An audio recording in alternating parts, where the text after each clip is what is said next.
Hey, I'm Michael Dorinda, And I am Jake Bennett with a mystery and device. welcome to episode 181 of the North Meet South web podcast. Does music play? I didn't hear it. I'm sure it'll be in the recording. You'll be fine. It'll be fine. Hey, It I could have a be mystery muted. device in my hands right here. It You could know, who be. knows where It it could be is? It'll muted. be in the recording. If It'll be it'll be around. in the recording. If you are watching the YouTubes, I would be curious if you can guess what this is. So take a look, Michael. Any ideas? Well, yeah, I looked at that and I thought, is it like a temperature probe? And then I thought maybe it's a timer, but it looks like that little half circle thing. Did we call it a compass? Was it a compass? It is not a Protractor. compass. Protractor. Is that the word? Oh, close, sort of. Like I don't know. You're the math it's teacher. You tell it's me. it is a digital angle finder. So it is Yeah. So it's a what you protractor. do is yeah, sure. What you do is it's magnetic. I am doing baseboards in my basement again. Right. Not Again. again. I'm doing Still baseboards forever. again in my base. Yes, now I'm doing it in my basement.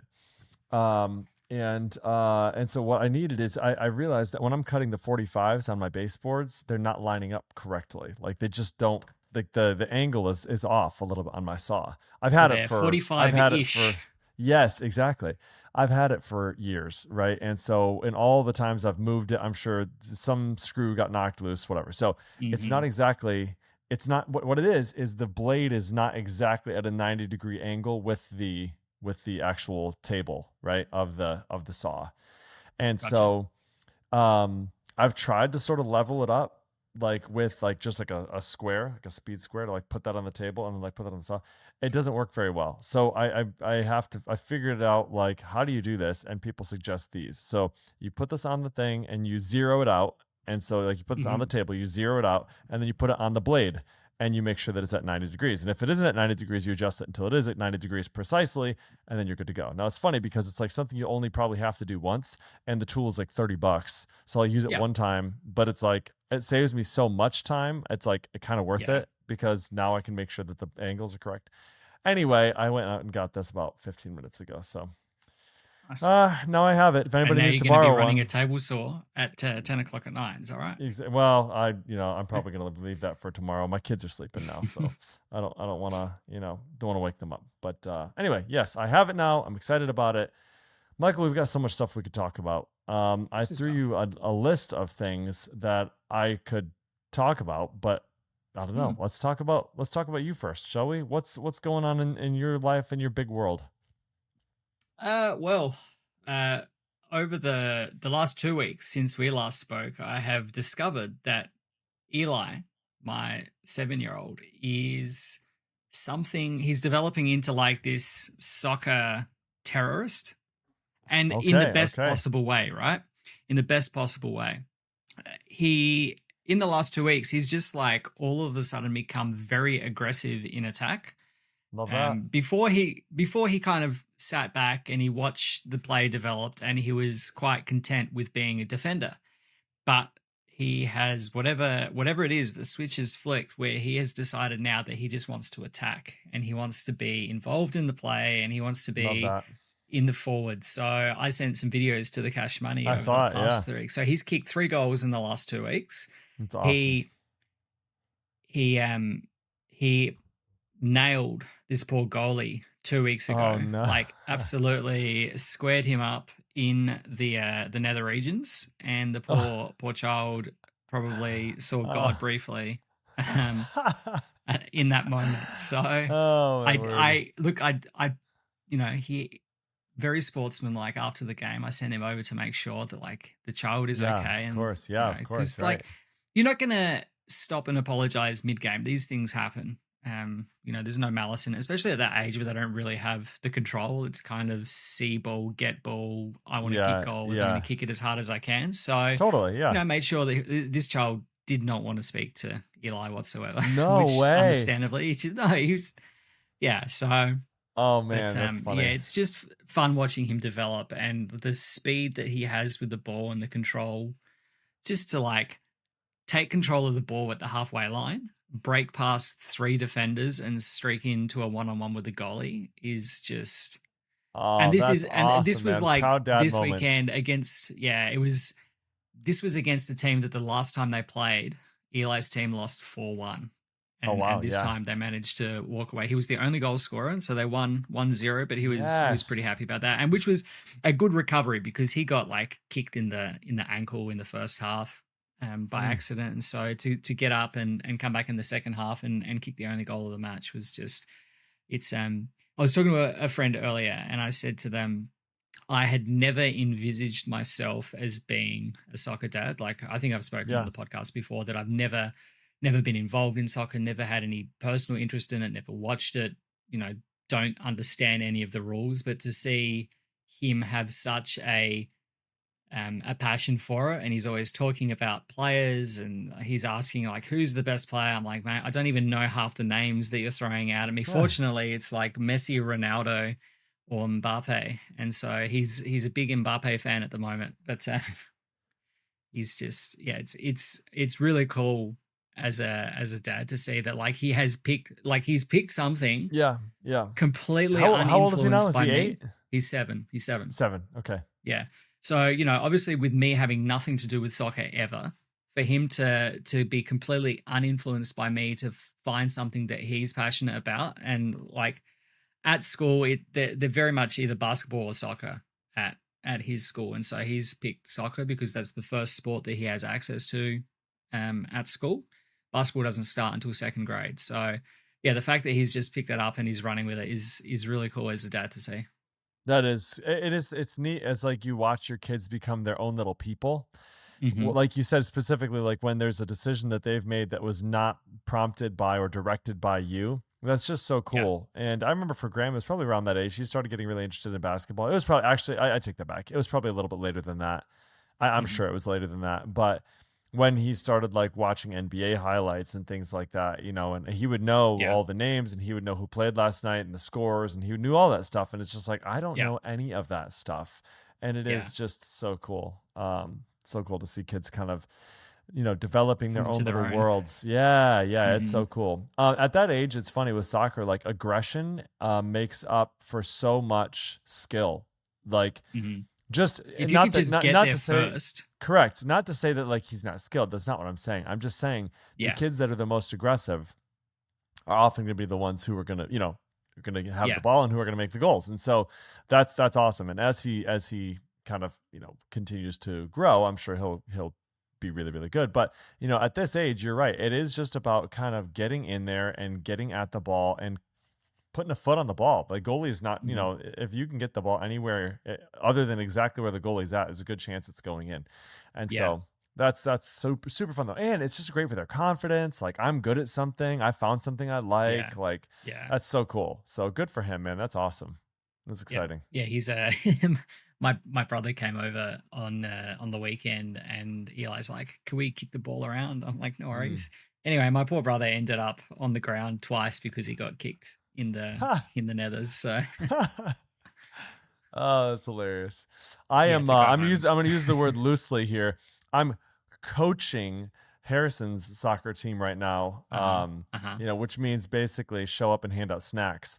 Um, Hmm. but I had an opportunity to do so this last week. I was subbing. I've been kind of helped with crowd control a couple times, and then this last Saturday Yeah. the coach was out, so I got to coach. Hmm. But Harrison has got a good leg, and so I put him on the corner kick twice. And I Hmm. told him, I said, just kick it as hard as you can into the middle. Just kick it Hmm. as hard as you can. And some unfortunate kid, two different kids at two different times stepped in front of him. I'm like, and they got it right in the face twice, two kids. I'm like, dude, I felt Yeah. terrible, but it's like, you're going to stand right in front of Yeah. the ball. Like, I don't know what to tell you. Like, he's going to kick the ball. Eli's Eli's definitely very much a stickler for the rules. So he's Oh, been okay. hit in the Okay. face a couple of times because he refuses to put his hands up to protect his face. And I said, Oh, look, I yeah. get it. I get that would be a penalty and it would be a handball. But do you want to give away the penalty or do you want to get hit in the face with the ball? These are your That's options. I said, you could hilarious. just duck, like get out of the way. Don't stand there and watch the ball hit Nope. you. He's too hardcore. He's too hardcore. He's Because like the his amount of dad. times, like we went to the pitch where they play to have a kick around a while ago, and I I'm listening. kicked I'm going to go from grab the a soda halfway while you line. talk. I'll be right back. All right, I kicked from the halfway line at goal, and he was in the goal. And I watched this ball sail for 3 seconds in the air on a full-sized pitch towards him, and I'm like, he'll catch that. He'll catch that. He's gonna get out of the way. He'll totally. And then he got hit right in the stomach, and then he had the goal to have a crack at me because I kicked the ball at his stomach. I'm like, mate, you had an eternity to do literally anything to get out of that ball's way, and you chose instead to get hit in the stomach. So I don't know what to do for you. Oh, that's so funny. But he's definitely getting more resilient to the knocks and the bumps and the hits of the sport. I said it's going to happen in the sport. People are going to run into you. You're gonna, especially at this age, you're gonna not be looking where you're going, and you're gonna bump heads and things like that. And it's you've got to persist with it, and you will just learn to get awareness for the game over time. Yep. Oh, that's awesome, man. That's super fun. Yeah, it's about that time of year for you guys, and for us, it's like perfect sports season. It's like it's the weather's just the right temperature. It's not super hot, it's not super cold yet. Yeah, exactly. It's just that perfect time of year for these sort of sports. Even just standing really there, cool. Like 18 degrees Celsius on the weekend, and it was like warm just standing there. But the days are getting longer. It's supposed to rain for the rest of this week, but the sun is beaming down at the moment, so. Jealous. It's certainly getting closer, which makes me panic a little bit, because it makes me realize that as it gets warmer, it means we're getting closer to Laracon AU, which makes me think, well, there's probably some things that we should be getting underway now. So we're going to put the schedule out for that soon as well, to transition to another topic, I suppose. We'll put the which we've done in the past. We announce all of the speakers, and then once the speakers are announced, we'll then put all the talk titles up on the schedule, so that everyone knows, like, okay, well, if you've been on the fence about coming for whatever reason, now you can see what all of the topics are going to be this year, and then we'll start putting out the speaker intro videos, which I've been editing. I said to the speakers, I want this all by the end of July, and I've got 7, I think, out of 18 speakers intro videos. So, chasing them, it's like herding cats sometimes. But, yeah. People have lives to get to, so it's just a gentle, and it's not like I'm hassling them every day for the last 26 days. It's like, hey, by the way, I would like to start when you publishing these videos. Yeah, exactly. And it's like 1 a day, 3 times a week. So we've got a little bit of time up our sleeve with what I've got, but we'll get those out soon. So people will get a chance to meet the speakers. We're doing Road to Laracon. I always think that's so fun. Yeah. Doing Road to Laracon again. So we'll do the 10-minute short form music podcast with the speakers, where we talk to them about that kind of stuff. So I'm recording those at the moment and getting them ready, and we'll put those out sort of in October as a lead up to the conference. So, like, here's the playlist you can listen to on the plane if you want. We can listen to the podcast on your flights into Brisbane. So that's happening. We're getting into the thick of it now in terms of putting in our orders for merch and all of that kind of stuff. So, and we're starting to ramp up some of our marketing stuff. So those of you who I think people are kind of overtly aware, like they've seen it around the place, but they haven't thought much about it. I was talking to Ashley Hindle yesterday about some Boost stuff, and we were talking about, how trying to get GPT to generate images can sometimes be a bit hit and miss. Like, I gave it a photo of me and a photo of someone else, and we wanted to create like a cartoon version of it. And so, the first version was like close, but it gave me purple eyebrows. I'm like, okay. And like a full beard. And I was like, okay, I can't grow facial hair. So let's dial that back to stubble. This patchwork quilt I've got on my face, and make my eyebrows closer to the color of my beard. Like, it got the beard color right, but eyebrows. So, okay, no worries. So I did that, and then it like completely removed the facial hair, but it got the eyebrows right. I said, okay, cool. The eyebrows are right. Now let's bring the stubble back. And it went back to a full beard. And so it's just, theoretically it's supposed to have the context to be able to do this. And then, okay, let's fix that. So it fixed the beard and it fixed the eyebrows, but then it completely changed the style of the image. It went from like a cartoon illustration to like this neon Vogue, like bright pinks and blacks. And I'm like, no, let's go back. And then it changed my hair. I was like, no, don't do that with the hair. Like, let's get back there. And eventually, 3 rainforests and a couple of species later, all wiped out of existence, we finally got like a passable image. So And But that's why you know, sometimes it's Ashley easier to just said, you hire know, somebody on Fiverr. But right, yeah, that's right. So Ashley's like, you know, it's interesting. Like some people can do really good work with it, and other times it's like really hit and miss. And I said, you know, yeah, just like Bruce, he's got his own social media now. yeah, He's yeah. having a great time. Like, and he's like, yeah, people at Laravel Live Denmark were talking about it, but I hadn't seen it yet. So he's like definitely present. We're going to use him to do some of our sponsor promotion in the coming weeks as well. So he'll be like sending out his own little social media videos. This is all being managed by Nucleus, so Love that. it's a lot of fun for me as well as like an observer of it happening, because whilst I'm sort of aware of, you know, the content that is in the pipe and the stuff that, like, I don't see the videos or the images that get generated ahead of time. So it's always fun when I see Bruce pop up in the timeline as his own That is, little it's like a fun entity little there. surprise. Yeah, Yeah, it's like, absolutely. oh, That's pretty that's right. cool. Today Since you're he's not the one posting. directly managing it. Yeah, yeah, yeah. I love that. Yeah, they look good. The videos look really good. I started following them when we were at Laracon US together, and it's Yeah. really well done. Really, really good stuff. So Yeah, there's a few like combinations of things going on there. They're, you know, combining image generation with video generation with, like, you know, really finely tuning the prompts and things like that. So we've got that going out. We've got other stuff going out. Tickets are moving along as well. We're the quiz night is almost at capacity, which is really exciting because it was, you what's know, that? What is that?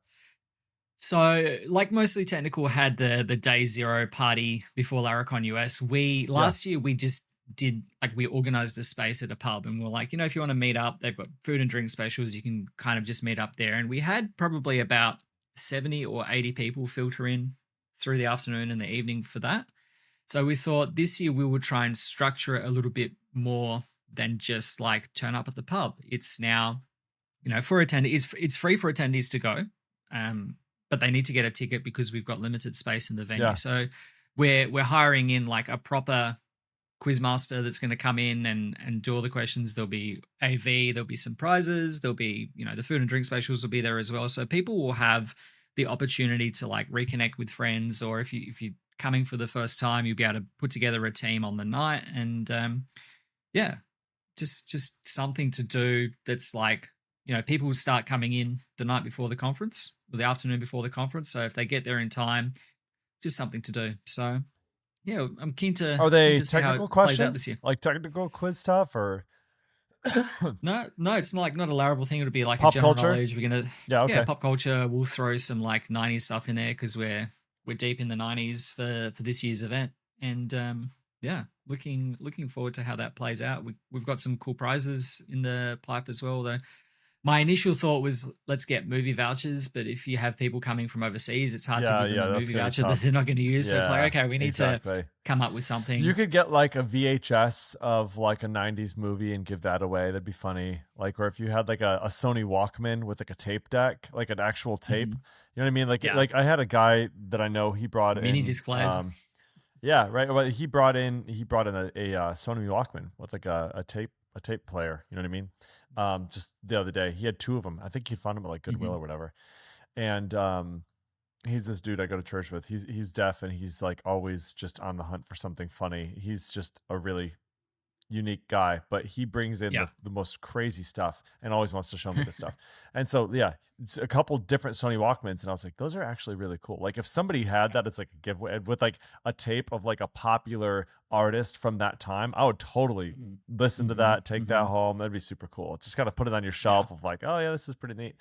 Yeah, stuff there. I can't really see it. I've got the shelf of miscellany up here. Yeah. Which has got like my PHP Lambos up there. I've got like a singing cactus. I've got yeah, this the is PHP fine, elephants, dog, maybe all this kind of stuff up there. Yeah, the PHP elephants are up on this side. Yeah. We can't actually see. Yeah, I'm onto a second layer of PHP elephants.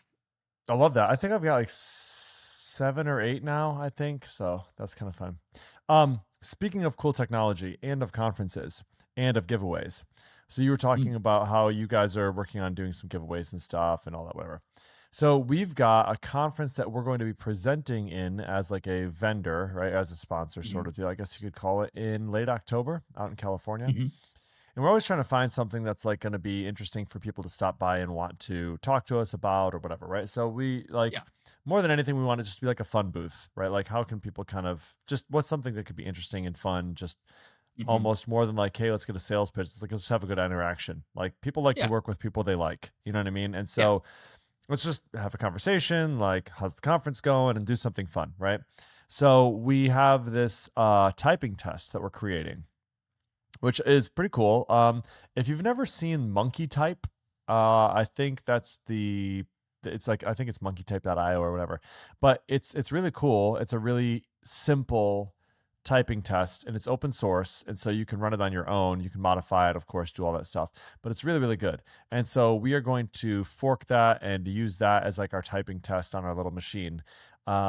And we bought a iMac, like one of the yellow Hmm. iMacs. You know how they have the colored ones? Yeah. Yeah. Yeah. Yeah, not like old ones, but like the new ones that are just like the Yeah. really, The really new ones. thin Yeah. pane. Yeah, they look Hmm. gorgeous. And so we got a yellow one because our colors are black and yellow. And Hmm. then we're getting a custom keyboard. So we're getting a Keychron that's like a 50%. It's like only the 3 rows of keys, right? It's like the space Right. bar Okay. and like, you know, just the keys. And that's it. Like there's nothing else on this thing. And then I'm gonna have Austin, what's his name? Austin. Oh yeah. Austin. Is it I'm Austin looking Cameron? for Yeah, that's it. I think it's Austin Cameron. Yeah. I'm gonna have him do a custom keycap for me Hmm. for our logo for Sober Connect, and that's gonna be on the top left corner there. And then we're gonna have like a desk mat and stuff. Anyway, it's gonna be really fun. But the thing we're giving away is, have you ever heard of like the Nothing phone? Yes. Oh, it's Yes. so cool. So it's an Android based phone. It's not like the simple phones where it's like it only does two things. It's not that. Yeah. It's called the Nothing phone, but it's just the aesthetic of it is super Yeah. cool. Hmm. Super, super cool. Well, they have headphones that are like AirPod Pros. That's kind of like what they look Yeah. like, you know? Yeah. The case is a little They bit only came out different. recently, like within the last couple of months, I Yeah. think.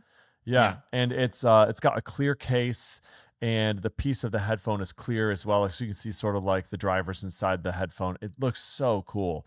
And so they have black, white, and yellow. So I ordered one of each color. Hmm. Again, because there are like our colors for our booth and everything, and we're going to be giving Yeah. those away. I'm so excited. It's going to be really Nice. fun. And so that's always a sort of an interesting challenge. Like, you know, what's the thing you're going to give away? What's something you can do that's fun, but it's not Hmm. like cheesy and or over the top or not too involved. Like you don't want something like a typing test, like a minute. Actually, a minute's a long time to sit there and like whatever. So like 15 Yeah. second typing test. You know what I mean? It's 15 seconds. Like anybody can take 15 seconds to do that sort of thing. And then how do you sort of brand it? So it's like once they get done with the typing test, it's got this fun little like interaction that says like, you know, regardless of how fast you type, you could have done this faster by using our product, whatever. Something still Hmm. something stupid Hmm. and silly, Hmm. but like have some personality with it. But like get a little marketing hook in there. So anyway, yeah, Yeah. working through some of that stuff, but it's been fun. It's been cool. I really like the process of just building up these cool marketing things. And it's like I want to design something that I would find delightful, you know, that I would Yeah. be like, oh, that's really cool. And so Yeah. people give away AirPod Pros and stuff like that. But for me, like these are just so unique, these headphones. I've never Hmm. seen them in the wild ever. Yeah. Yeah. And it just looks so cool that I would like, that's definitely something I would want to have. I'll come do a typing test for that, you know? Yeah. So it'd be Prizes fun. prizes are always a tricky one. Like the sponsors will bring their own things. I know Titan did like the custom keychain keycaps, which Yeah. had Yeah. like Those are fun. the light up key. Um, Yeah. but and then Give Butter had this stupid Yeah. design. Like I've got part of it done, but I hate it. I told them I hated it, and I took a video of like the solved one so that I can one day maybe put it back together because it's yeah.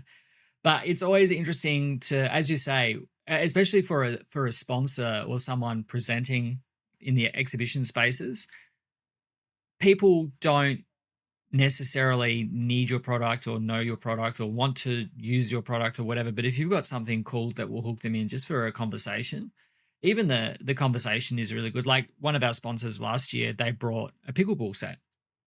Yeah. Yeah. Now they brought a pickleball set, one for every attendee, and it was just Oh, wow. something different that you've got a paddle and a ball, and you go and hang out with the sponsor and you just talk to them. And, you might not have an immediate use to it, but through that conversation, you may find, oh, at least the name is there that, yeah, I could use this thing at some point in the future.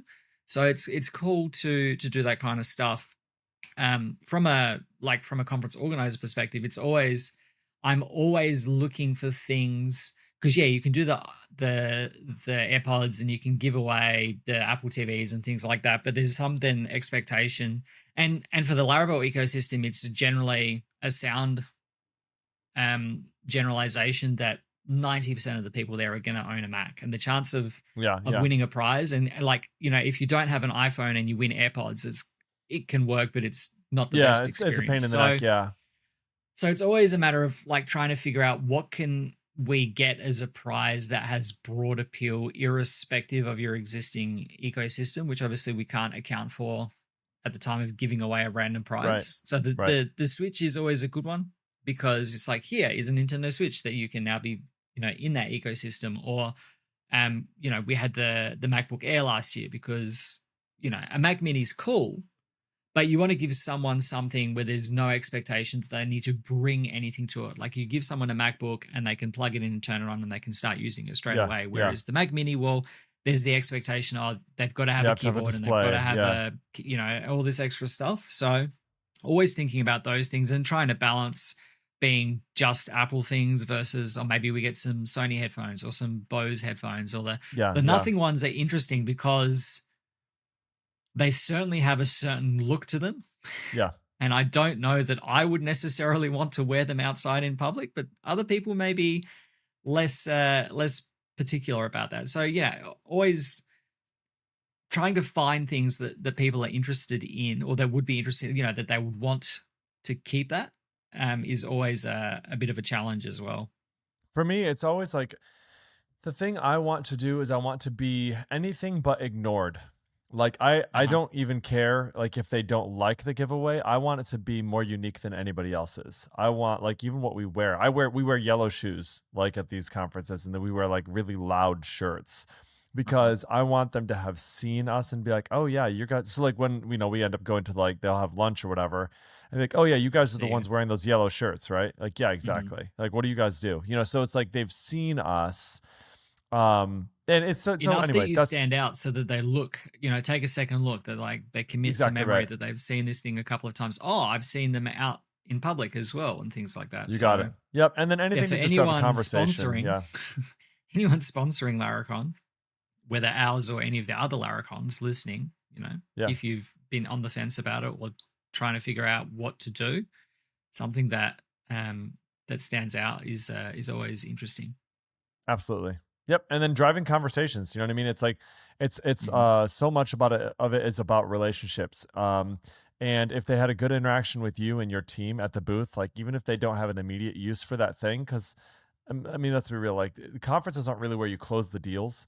It's where you start the conversation. That's what it is. Yeah. It's just about building relationships. And so you build those relationships, and then when they have a need for that thing, oh yeah, that's right, I did need or I'm interested in switching. Well, I had that contact with that one guy at Sentry or whatever it is, and then that's the next product they look at. So yeah, anyway, I think that is good advice though for people that are presenting. It's just be a good person and have fun giveaways, and just try and make it a fun time to be at your booth. Don't always be pushing so what's the solution you guys are looking for? It's some people want to talk about that. Most people just want to come get your stuff and have a positive interaction. Yeah, most people especially and Laracon US, they did the stamp card thing. So there's going to be a non-zero number of people that are just going to want their stamp card punched.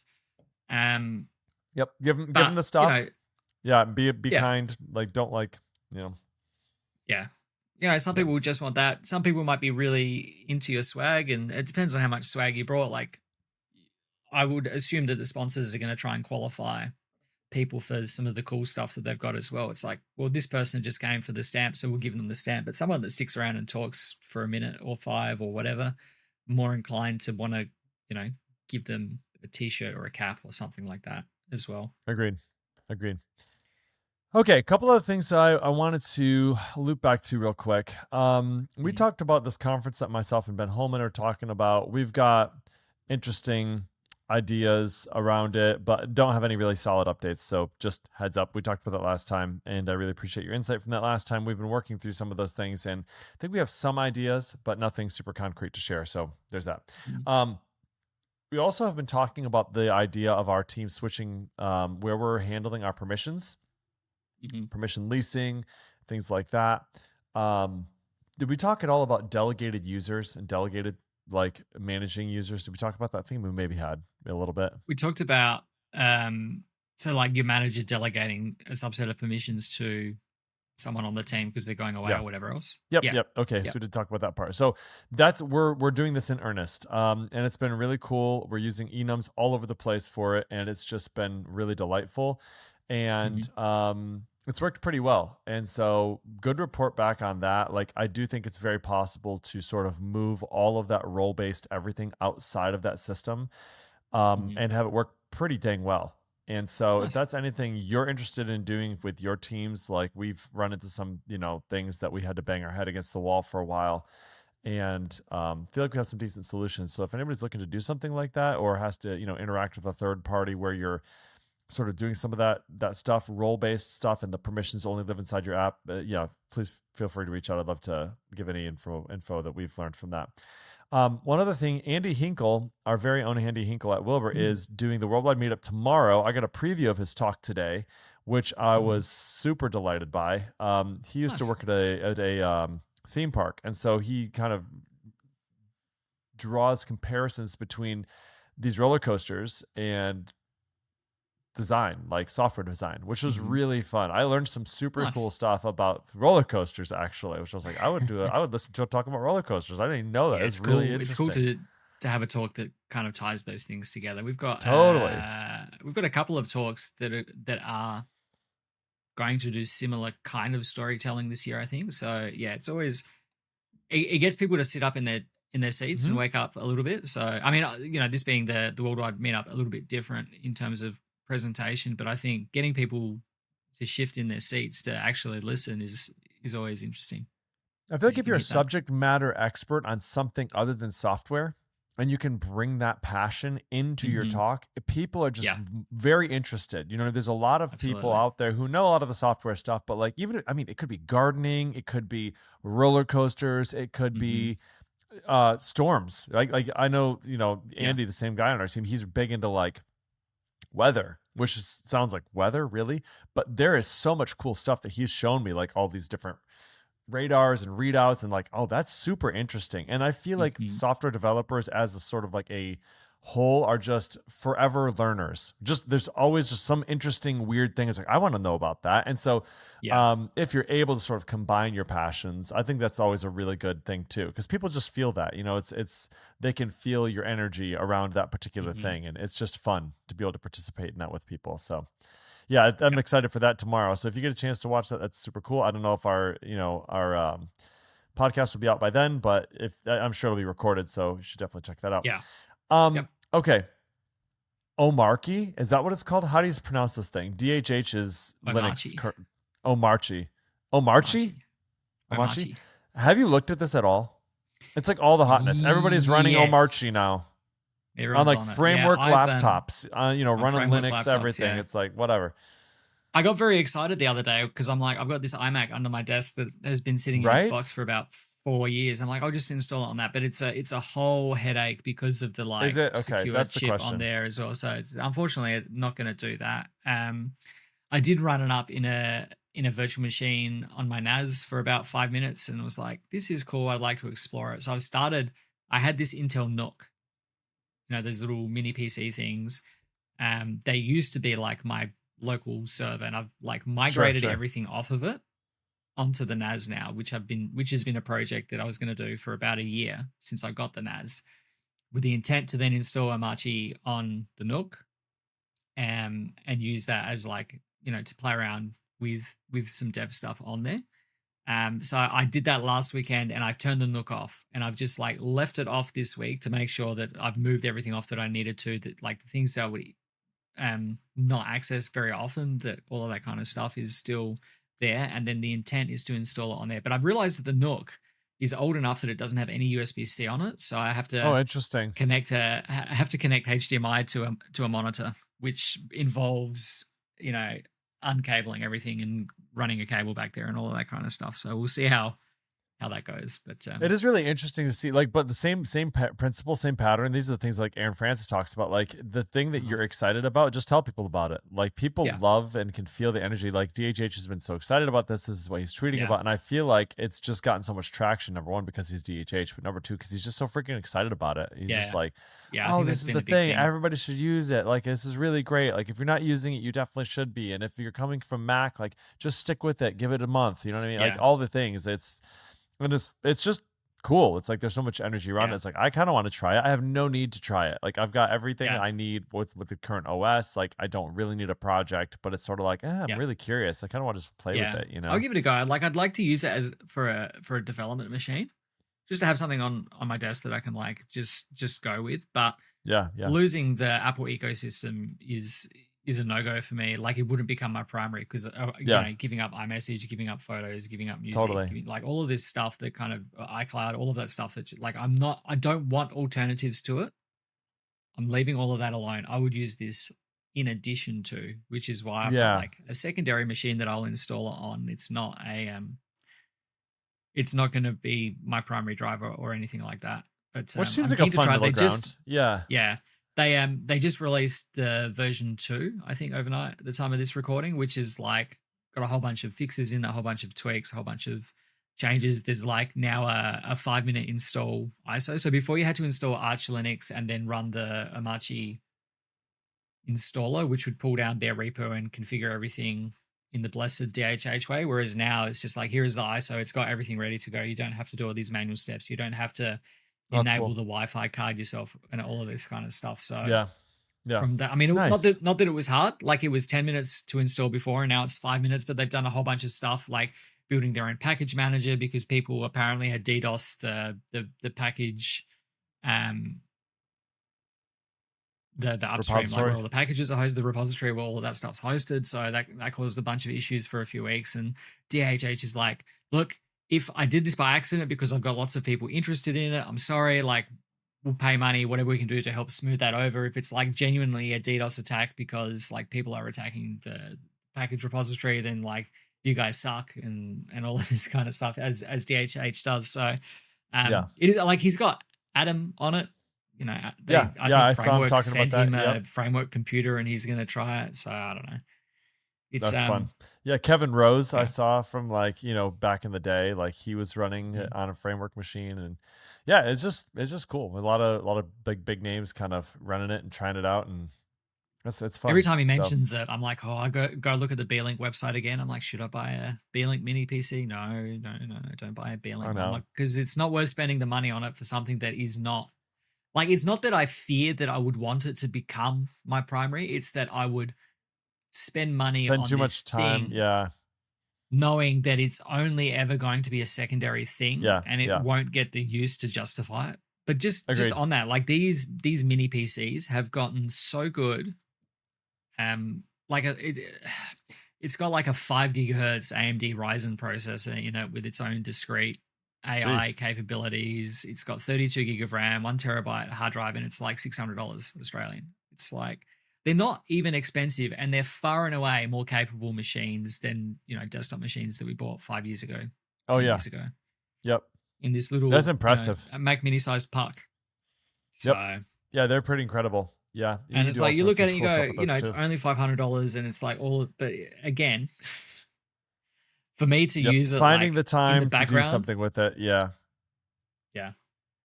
exactly.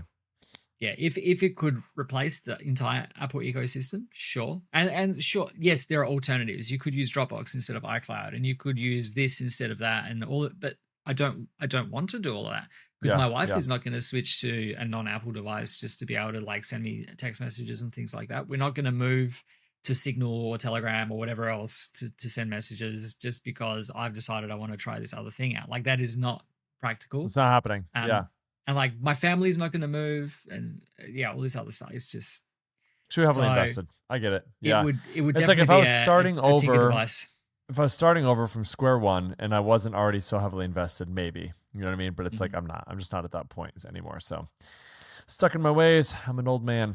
Um, Yeah. okay, two I'm more trying to things. Number convince one, the boss. I'm trying to convince the yeah. boss to get us all Omarchy devices Oh, for there you work. go. That'd be fun. That would Because be if I could actually use it cool. all day, every day, it'd be fine. Yeah, yeah, exactly. And if I didn't have to pay for it, even better. I Mm-hmm. forgot to tell you, my daughter got smacked in the head with a baseball bat today at school. No good. And Happens though. Kids are yeah, uncoordinated. huge split right in her forehead. Had to go get Uh, stitches. It was a mess. A poor kid. She's doing fine now, but little headache. But that's man good. alive, I'll have to send you pictures. It was, dude, it was It's brutal. It wrong looked like a place, wrong gun. time.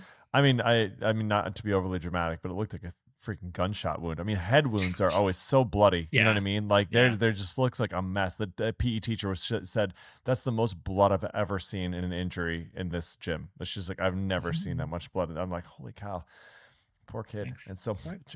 it was a mess. Glad it So could be my anyway, child. seriously.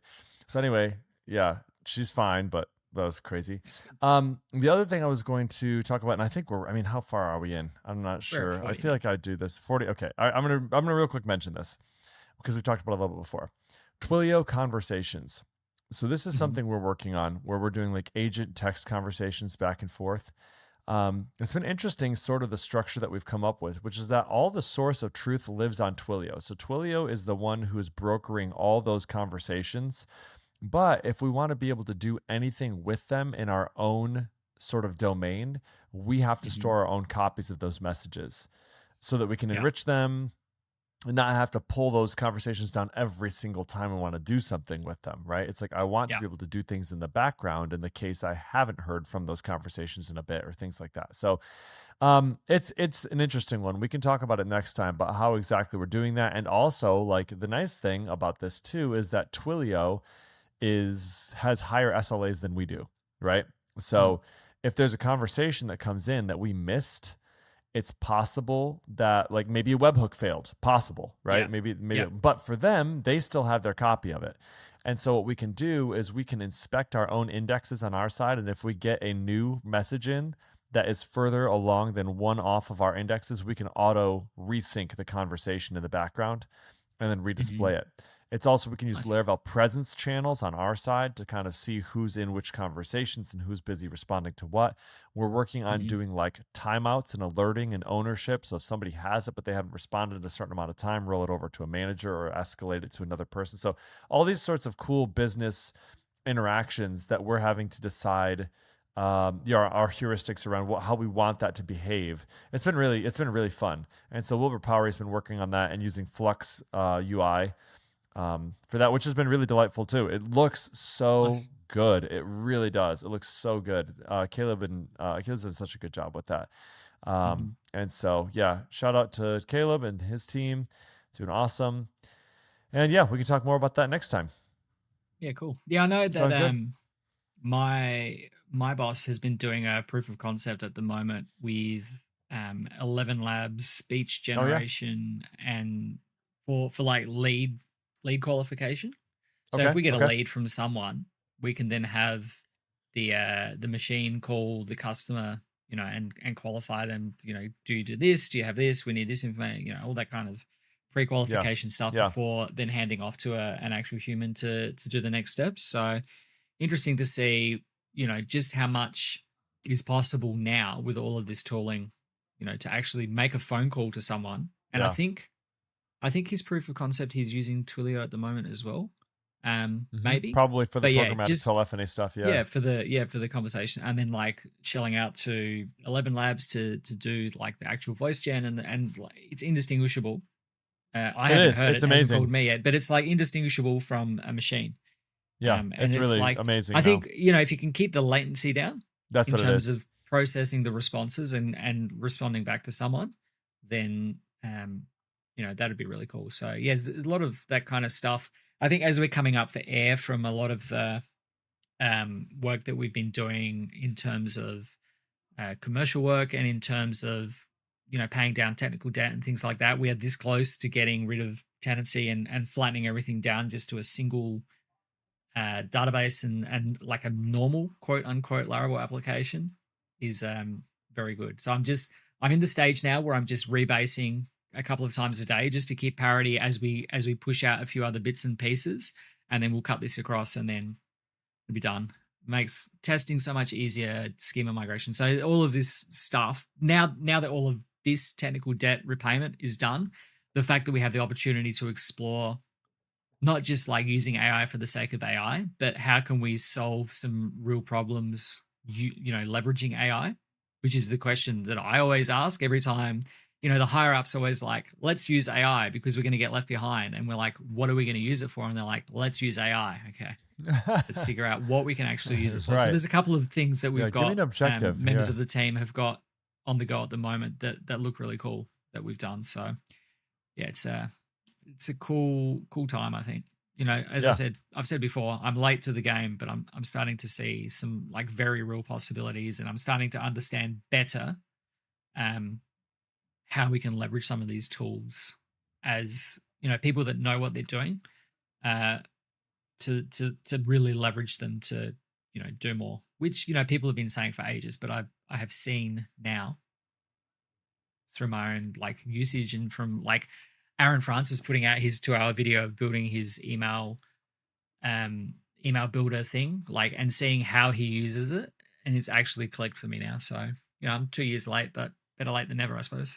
I'll have to check that out. I know that I heard that video was really, really good. I have not watched it yet, so I'll have to check that out. Anyone that's still on the fence that doesn't get it, like watch me, that video.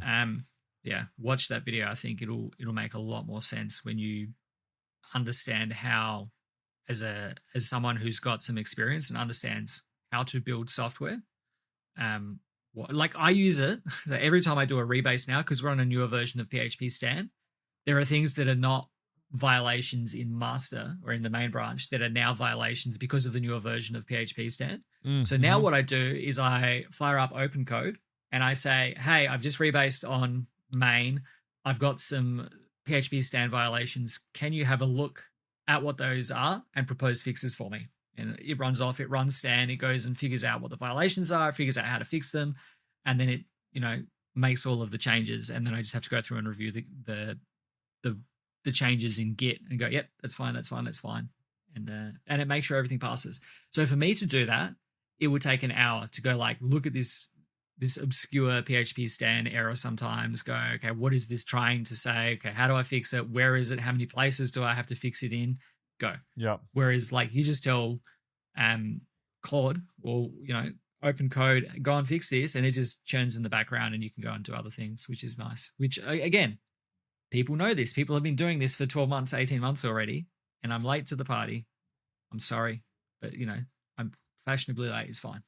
No need to apologize. Yeah, it's just that, you know, it's a young man's game, or an early adopter man's game. You got it. Yep. Hey, folks, this is episode 181. Thanks so much for joining us. You can find show notes for this episode at northmeetsouth.audio/181. If you liked the show, please rate it up in your podcatcher of choice. 5 stars would be incredible. And of course, if you have any questions, hit us up on X, on Blue Sky, all the places at Michael Dorinda, Jacob Bennett, or North South Audio. Folks, till next time, we'll see you later. Take it easy. Bye all.